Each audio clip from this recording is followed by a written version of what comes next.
Welcome to the Covergirl header installation. One of the first things you're going to do upon entry is you're going to make sure that you have all of the proper kits before you touch the wall.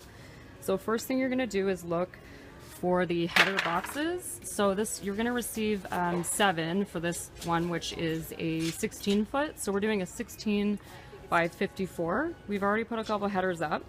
But first step again is you double check, make sure you have all of the cartons before touching the wall. Just to clarify, the reason why there's 7 boxes is that 4 of them are the headers and the other 3 are the reset kit.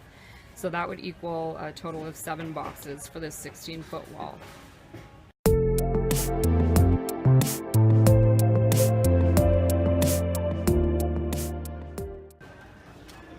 So first step is to assess what back wall brackets you're going to use to install the headers.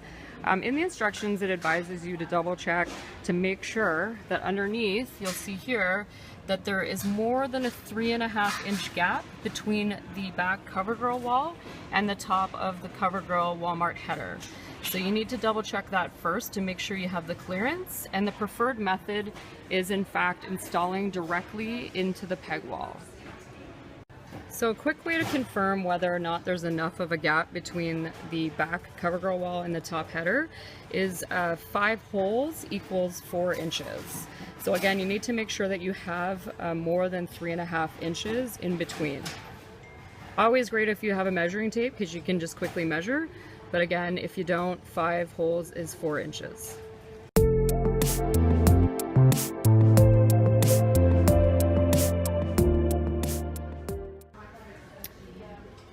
So we thought it would be beneficial to walk you guys through the different options that we have for the wall and which brackets can be used for what.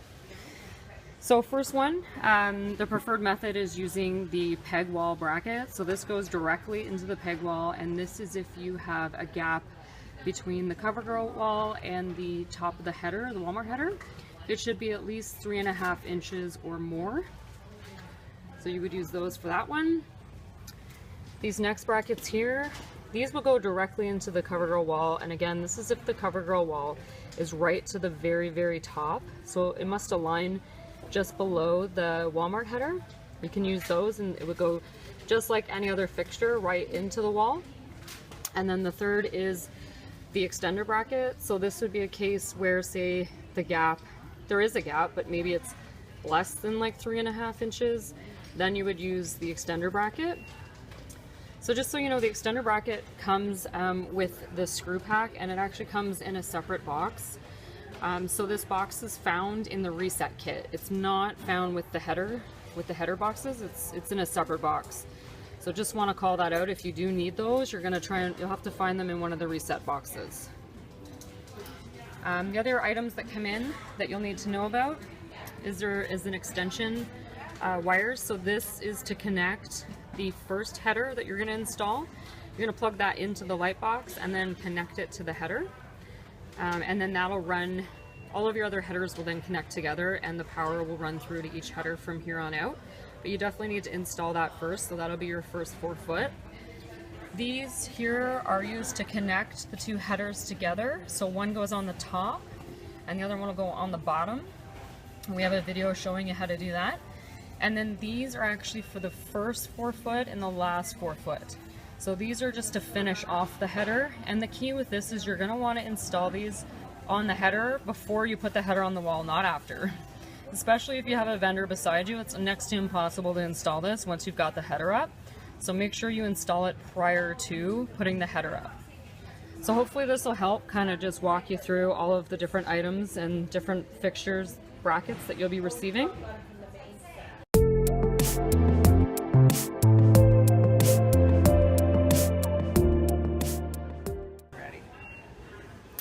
So once you've established that you have the correct bracket and you're ready to proceed, the first step is to remove the existing light boxes from the wall. So just make sure you unplug it first and then remove like so.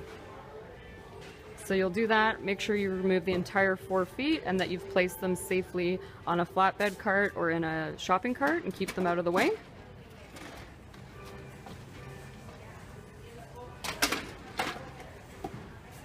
Perfect. So now you're prepared for the next step.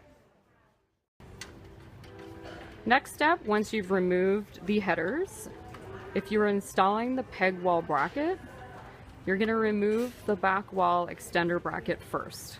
So it takes a little bit of time. You just need to unscrew these two long pegs from the wall in order to lift them up and pull them out. Again, if you got two people, one person can start on one end, one can start on the other, and you just need to remove like so. So at least this way you've given yourself now the space to be able to install the peg wall bracket and then the header in between. So just a call out here, when you're removing the back wall extender bracket, just make sure to not pull out the back wall bracket itself. We've done it a couple times in error, it just kind of popped out. So if you did, just make sure that you ensure that the back wall is secured before you move forward. So again, it might take a little bit of reworking, but you want to make sure that the wall is secure before you proceed. So once you've removed everything that you need to allow for the space to install the header, next step is you're going to build the header. So basically what you do is you take the header out of the box, you put it on the top of the box so you can work on it, and then make sure that you have Covergirl facing forward and then laying it down when you go to install the brackets. So at least that way you'll know that you're installing them properly. Another step is to slowly install the pink plastic graphic into the header. So you slide that in so that it's all set, so you're not doing it after you put it on the wall. So do that first, like so. Flip it over facing down, and then the next step is to install the brackets. Just a quick call out, when you're installing the pink graphic into the header, make sure that code is in the bottom right corner. You don't want to see it, we've put it in the wrong way here, so you need to flip it and make sure so that it's hidden, because it'll be in the bottom right corner underneath the silver metal lip. So we'll have to pull that one out and flip it upside down. Just remember when you're installing the graphic in the header that it goes in between the two plastic pieces. So it doesn't go in front of both or in behind. You have to put it right in between, so pry them apart and slide it in there. So like we noticed, it's easier to install the side plate at the end of the header first before you put the header up. And again, this is only on your last 4 feet and your first 4 feet. So anyways, you find this piece here, like we showed you in the beginning, and you make sure that you unscrew these so they're loose, and then you slide them in. There's, I'll show you right here, it slides right in here into the actual header, and then you just need to tighten the nut, aka the screw, so that it keeps it in place. So there's 2 of them, so you just make sure you do that one. Is there 2 or only 1? Yep, oh there's the other one underneath. Okay, so you just make sure you want to tighten both, and that's how you install the side plates.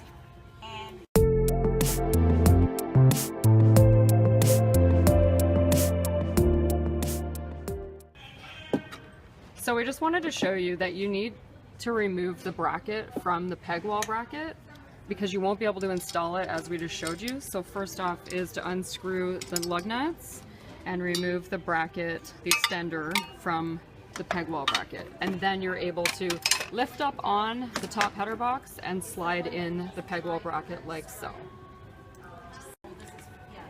Once you've got the peg wall bracket into the wall, you're going to reinstall that extender bracket like so. So just make sure it's facing forward, and you're installing the screw through the back and then attaching the lug nut on the front.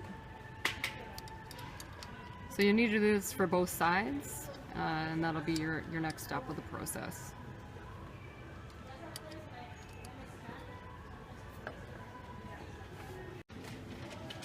Here's a quick tip if you're using the peg wall bracket to install the header.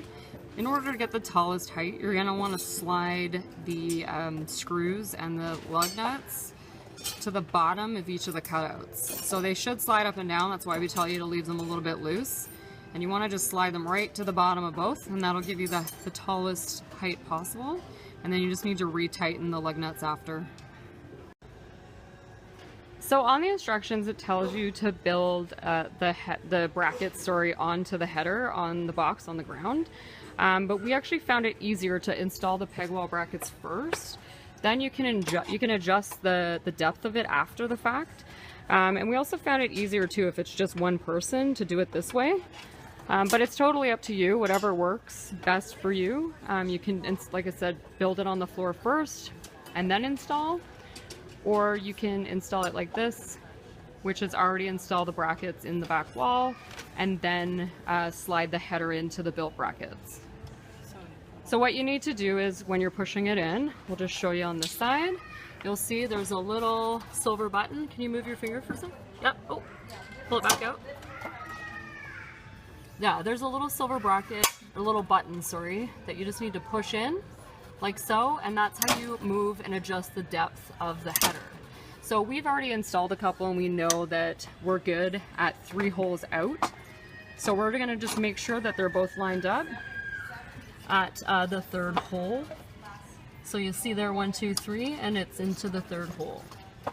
So quite easy to do again if you're alone, because you can just slide it in.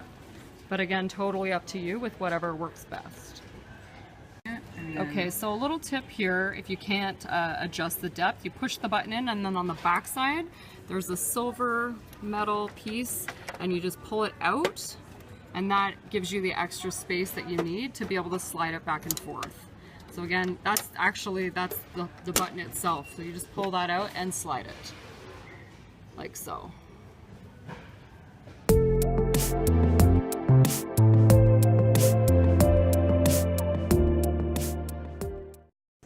So scenario 2, aside from obviously using the peg bracket, the next one would be if, say, the Covergirl back wall is right to the top, so there's no gap in here, and it's full wall right up to underneath the Walmart header.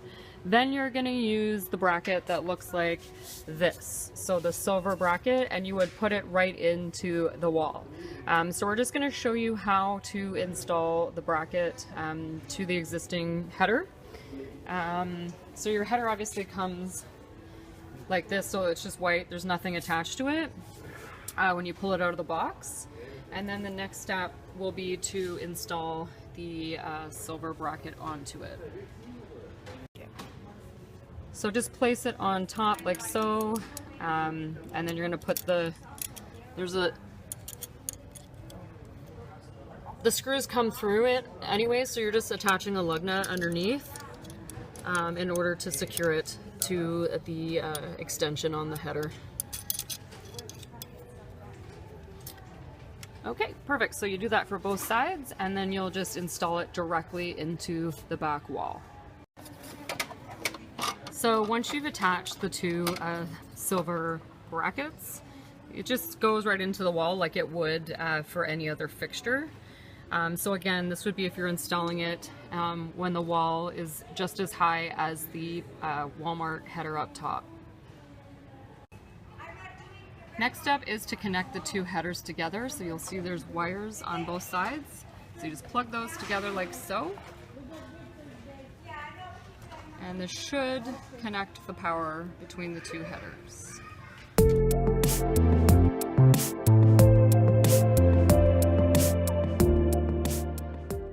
So I just wanted to show you how to use the wire that's sent in. So again, this is for the first 4 foot, and this is how you initially connect the power. So you're going to connect it right here. You'll see the one on the top is the one that comes in the kit, and then the one below is the one that's already connected to the header. So you just connect it, feed it in behind, and then up through the hole in the back, like, you know, inside the header, the Walmart header, up through, you'll see, and then plug it in right there. And then any of the other wires you can just kind of, you know, tuck in, make sure everything's fed through and hooked behind those little bars there, and you should be good. And then you just close up the header. Make sure that there's nothing hanging down below either, and that there's nothing that can be seen.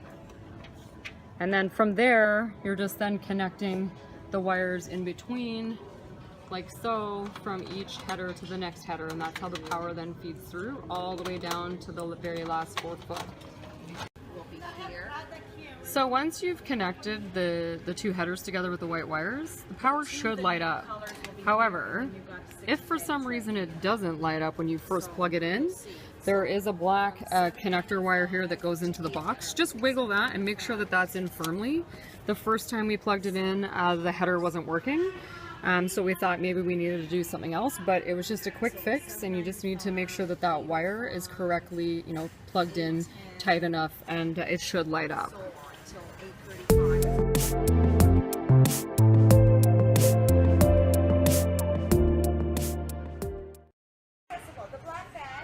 One of the last steps to installing the headers is to connect the headers together.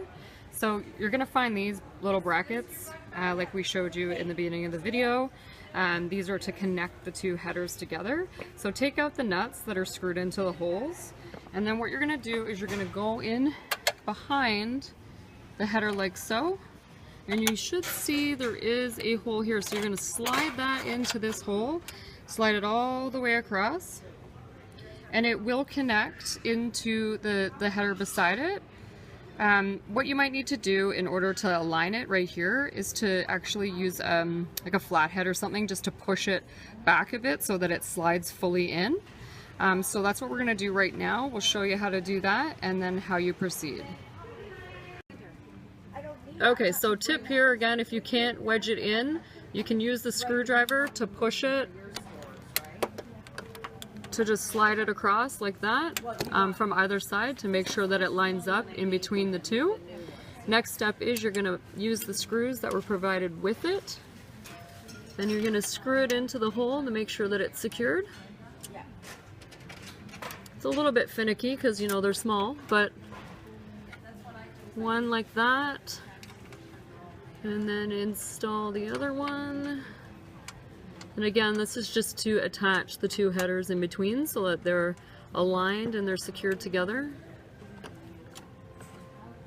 So again, another hint I guess would be to leave them loose and make sure you've kind of, you know, with one hand are holding the two headers together and then screwing it, just to make sure that it's as tight as it can be so that there's less of a gap in between the two headers.